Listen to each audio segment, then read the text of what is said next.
Hello guys, welcome to our YouTube channel. Today we're gonna learn how to do parallel parking.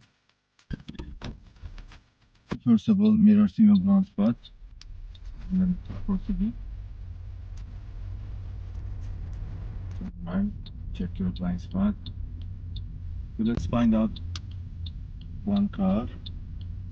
So parallel park behind this car. Okay.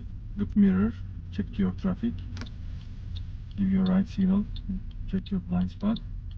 Adjust your position 1 meter with the car. So reference point is mirror to mirror if it is same size of the car. Then stop.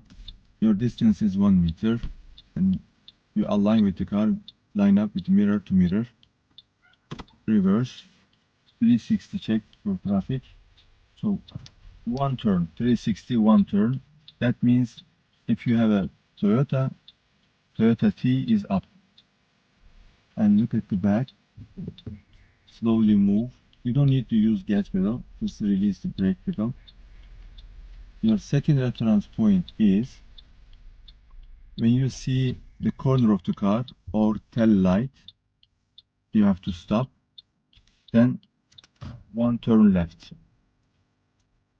Again, check the traffic. You don't need signal here at this point. Go back. So third reference point is if you have a small mirror, it's so helpful. At the small mirror, car body and curb makes triangle. This is your reference point. When you get this point, that means you are giving 60 centimeter gap. And then full left. The last one is full left is better. After that, when you are straight with the car, stop and straighten the wheel. So here, if your